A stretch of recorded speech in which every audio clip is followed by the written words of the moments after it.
My name is Gerald Monroe. I'm 54 years old, and I've worked in fire rescue for over 3 decades. 3 weeks ago, I woke up in the ICU after a heart attack that nearly killed me. But what hurt more than my chest was the news I received just hours later. My wife had emptied our retirement account, sold our house, and vanished. She thought I'd never wake up. But I had planned for this day years ago. The first thing I saw when I opened my eyes was the sterile blur of a hospital ceiling, bright and quiet in that unsettling way. My chest felt like a brick had been stapled to it. My mouth was dry. I blinked hard, trying to focus. A nurse noticed. I was awake and stepped closer with a gentle smile. "You're lucky," she said. "Massive cardiac event. We almost lost you." Lucky didn't feel like the right word. I was disoriented, slow to process, and unsure what day it was. "Your wife was here earlier," she added casually. "She said she needed to take care of a few things while you were unconscious." That's when something in me shifted, just slightly, but enough to override the fog. Vanessa wasn't the type to handle logistics, not unless she had a reason. Later that evening, I asked for my personal belongings. My phone was dead. Once. It powered on. I saw what she had left behind. No voicemails, no missed calls, just silence. But the bank had been busy. 6 alerts for password changes. 2 emails confirming transfers. A fraud alert dismissed. I logged into our joint savings. Balance 0. I checked the retirement account I'd spent 3 decades building. Gone. I checked her social media. There she was, smiling poolside. In Costa Rica, a wine glass in one hand and the caption, "Healing looks good on me." I froze. Not from the betrayal, because deep down I already knew she was capable of it, but from the precision. She waited until I was sedated, vulnerable, possibly dying. She had planned this moment, and she thought I'd never wake up. I stared at the numbers on the screen, feeling more alert than I had all day. The pain in my chest dulled, replaced by something sharper, clarity. Vanessa had taken everything we built together and turned it into an exit strategy. But what she didn't know, what she never cared to ask, was that I had prepared for this possibility long ago, not out of paranoia, out of pattern recognition. Years in fire rescue teach you to read warning signs before the flames get out of control, and Vanessa had always been smoke. Beautiful, warm, but dangerous when left unchecked. I didn't confront her over every red flag. I built protections, quietly, legally, thoroughly. And now, as she drank her mimosas in the sun, she had no idea she'd just triggered the system I'd spent years constructing. I asked the nurse for a pen and a notebook. My hands still trembled, but my mind was clear. I wrote a list. Jason, my brother, Mike, my lawyer, First National, the bank I trusted, Safebox login, and contingency folder A. Everything had a step. Every step had a backup. I called Jason first. "She did. It," I said. "She made her move." There was a pause, then, "Okay, it's time." He knew exactly what I meant. He'd helped me design the escape hatch, the legal firewall Vanessa was never supposed to know existed. I was going to recover what was mine. And if I couldn't, I'd make sure she regretted ever thinking I was weak enough to die quietly. That night I didn't sleep much, not from pain and not from fear. I was alert, angry, and strangely calm. I reviewed everything on my phone. She'd sold the house through a private listing. She'd transferred retirement funds using my credentials, likely faked while I was sedated. I confirmed the timing matched. She had done all this in less than 72 hours. That's not panic. That's execution. I stared at the ceiling again, but this time it didn't look sterile. It looked like a starting line. Vanessa had bet on my death, but I survived. And now I was going to show her what happens when you try to bury someone who knows how to dig their way out. By morning, I had a plan. It wasn't rage driving me, it was discipline. That same mentality that kept me alive in burning buildings for over 30 years now applied to something far more personal. I didn't yell, I didn't cry. I logged in. Using a secure financial interface I'd developed years ago, I verified that the backup structures I'd built were still intact. My offshore asset vault hadn't been touched.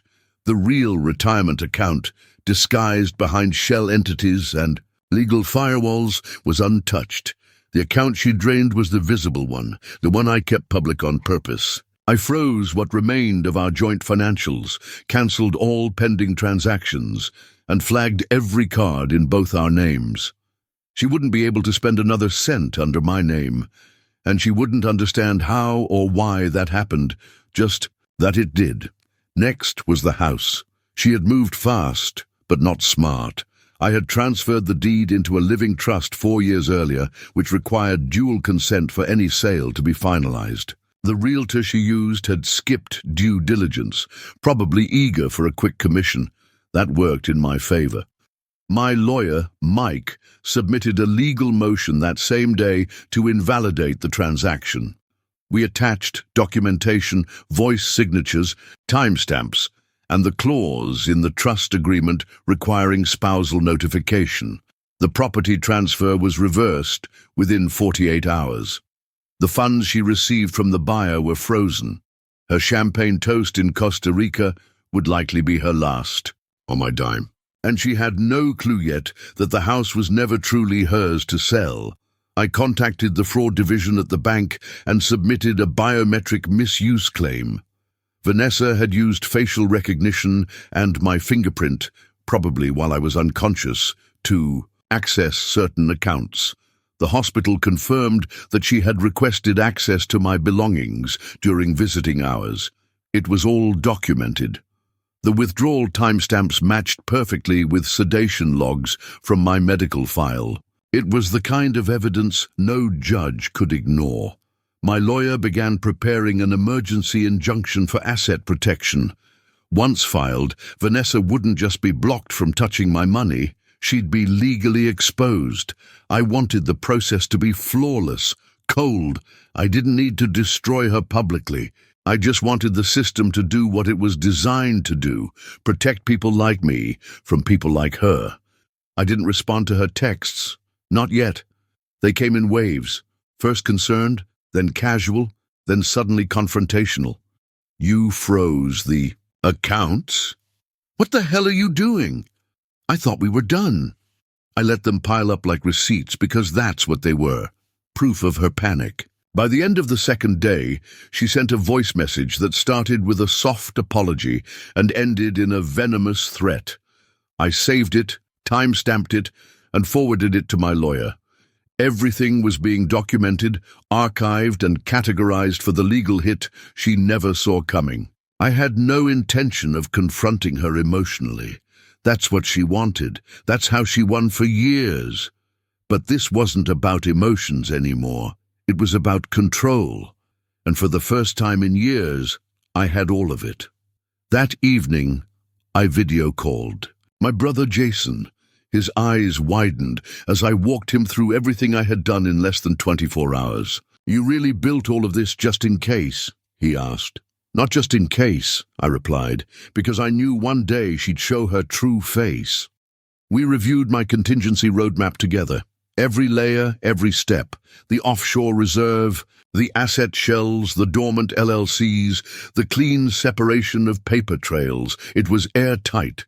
Jason laughed, but not with joy, more like disbelief. Gerald, she thought you were just some tired old fireman, he said. She had no idea you were playing 5 moves ahead. I nodded, because the thing about fires, they don't care how charming they look. And if you don't build your exits early, you burn with them. By the 3rd day, the silence broke, not from me, but from her. The calls came first, unknown numbers, one after the other, then blocked ones. Then her name appeared on the screen.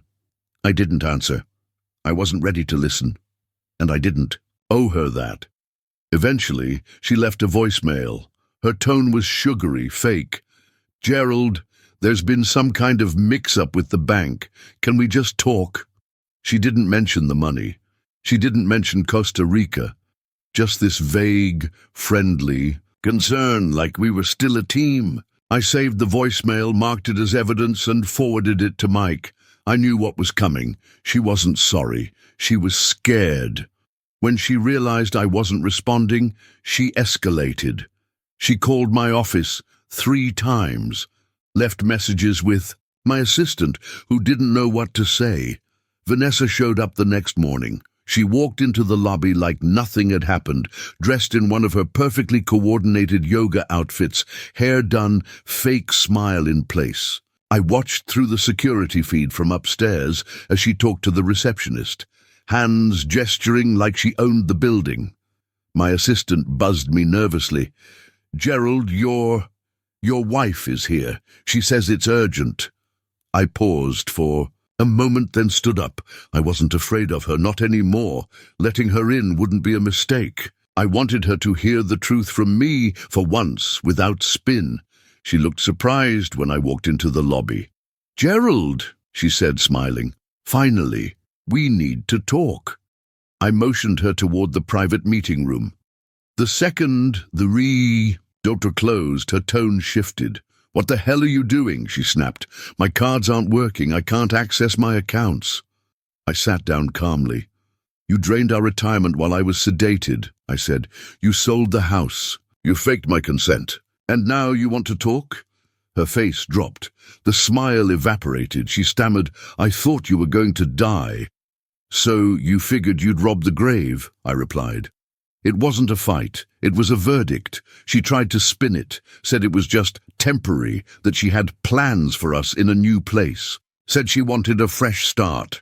Her eyes searched mine for softness, but there was none. She brought up the wellness center she wanted to open, the new friends, the future she had envisioned. "You wouldn't have understood," she said. I nodded. "You're right. I don't understand stealing everything from someone you once loved." That shut her up.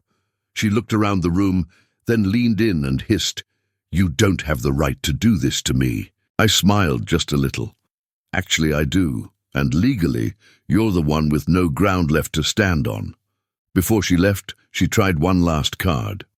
"I deserve half. I'm still your wife." I opened my briefcase and handed her a copy of the trust, the bank fraud reports, and the lawyer's motion. "You won't get half of what never belonged to you," I said, "and the judge will agree." She stood there for a moment, silent, stunned, realizing how deep this went. Everything she thought she stole was slipping through her fingers. She left without another word. My assistant saw her go and asked if everything was okay. I just said, "She thought I'd die quietly. I didn't. And now she knows." It wasn't about revenge. It was about precision. And I had just hit the bullseye. That same afternoon, Mike called. He sounded calm but focused. He always got that way when something big dropped. "Gerald," he said, "we've found something you're going to want to see." I sat in my office chair and closed the door. Mike continued, explaining that a financial audit on the joint account revealed a disturbing pattern. Vanessa had been siphoning small amounts of money for over a year. At first, $200 here, $500 there, just low enough to avoid suspicion. Then, the withdrawals grew bolder. $1,500, $3,000, a single $9,800 transfer 2 months before my surgery. All of it routed through a secondary business account tied to a newly formed LLC.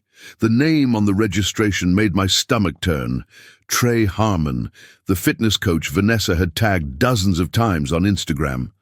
I had my suspicions, sure, but seeing his name in bank documents, that was something else. Trey wasn't just some guy in leggings shouting motivational quotes. He was the silent co-pilot in Vanessa's escape plan. Mike said the LLC had Vanessa listed as co-owner, with her name appearing on the lease agreement for a wellness studio. She'd used our marital assets to guarantee everything: equipment loans, commercial property, marketing contracts. Vanessa hadn't just walked away from our marriage. She'd repurposed it into startup capital for her new life with another man. It wasn't emotional betrayal. It was strategic betrayal. And that made it worse. She didn't love someone else. She Loved what she could build using my name. I forwarded everything to Jason, who immediately began digging deeper. Within 2 hours, he sent me a spreadsheet detailing Trey Harmon's financials. The man was a walking Ponzi scheme. His credit score was in the basement. His business had 3 maxed-out cards and multiple bounced payments on record. The expansion Vanessa had co-signed for. It was financed using my assets as collateral. She had listed herself as married with spousal consent to get favorable loan terms. There was no misunderstanding here. This wasn't emotional confusion. It was financial fraud. And the best part? Every document she signed to do it had been submitted digitally. Her IP address, her timestamps, her device ID, we had it all. That night, I sat in the hotel room reviewing documents with the TV muted in the background. It wasn't just about the money anymore. It was about the time. The years she'd spent pretending, the weekends she claimed were yoga retreats, but were really business trips with Trey. The fact that she looked me in the eye, slept beside me, and built a financial trap underneath us both without blinking. I should have been angrier, maybe, but I wasn't. I was tired of carrying the weight of someone else's lies. Now that I had the evidence, the burden was shifting to her. And it was heavy. The foundation she built her new life on was crumbling. And I was just getting started. The next morning I met with Mike in person. We printed the entire file: account transfers, property documents, voice messages, screenshots, legal filings. He slid it all into a thick black folder and smiled. She left a digital trail so messy even a junior paralegal could win this, he said. We drafted a formal criminal complaint and began the process of freezing all accounts tied to her LLC. Within 48 hours, Vanessa would have no access to any of the money she thought she'd secured. I didn't celebrate. I didn't even feel satisfaction. This wasn't revenge. This was order being restored. She had written the first chapter of this story with a lie. Now I was writing the rest, with facts. And by the time I was done, she wouldn't just lose what she stole. She'd lose the illusion that she was ever in control. It started with the bank seizing the studio's assets. Trey's gym, shiny and soulless, filled with glass walls and expensive lighting, was shut down within 48 hours. The equipment, leased under the LLC Vanessa co-owned, was repossessed by the lender. Her business account was frozen. Her credit cards declined. Trey called her live during a spin class, screaming loud enough that the entire front desk heard. She ran outside in tears. A witness sent me the security footage. I didn't laugh. I didn't smile. I just watched in silence. Actions have consequences, and Vanessa, for the first time in her life, was meeting hers. Face first. She texted me again that night. This time it wasn't casual, it wasn't demanding, it was desperate. Please, Gerald, we don't have to go through this. Let's just talk. We were a team. I didn't respond. She called 3 times the next day, left voicemails crying, apologizing, saying it wasn't what it looked like. But it was. It was exactly what it looked like. And I had the documentation to prove it. Mike advised me not to respond at all. Let her drown in her own echo chamber, he said. So I blocked her number and gave him full authority to handle everything moving forward. She had chosen to erase me while I was unconscious. I was simply finishing what she started, consciously. The final blow came during mediation. She arrived, flanked by a nervous attorney and a face full of makeup, but none of it could hide how exhausted she looked. The hearing room was cold. She expected negotiation. Instead, Mike handed her attorney a document, formal proof of forged signatures, false declarations, and financial misconduct. The bank had filed its own complaint separately. Trey had already disappeared, moved out of state, changed numbers. Vanessa had no backup, no defense. The look on her face when she realized she could face criminal charges wasn't rage, it was fear. And for once, I didn't feel anything for her. Not hate, not regret, just detachment. She tried to salvage something, offered to settle, said she'd walk away quietly if I withdrew the fraud complaint. But Mike had already prepared the statement I'd give the DA, clear, factual, emotionless. I agreed to drop the civil charges only if she signed full asset forfeiture, waived alimony, and accepted sole liability for all debts tied to the business. She hesitated. Her attorney whispered. She looked at me like she expected mercy. But I didn't blink. "This is the generous version," I said. "The alternative is jail time." 10 minutes later, she signed. Her hand trembled as she slid the papers forward. The judge stamped it without a word. It was over. We walked out of the building like strangers. She stopped me near the parking lot and said, "I never thought you'd actually fight back." I looked her in the eye and replied, "That was your first mistake." She wanted a doormat, a soft exit, a man who would fade away quietly. Instead, she found a wall. Everything she tried to build on top of me had collapsed, and now all she had was rubble. I got in my truck and drove away. No soundtrack, no dramatic pause. Just the steady hum of an engine and a life I was ready to rebuild without her in it. The day after the court ruling, I packed up the last of my things from the hotel. No celebration, no sense of victory, just quiet.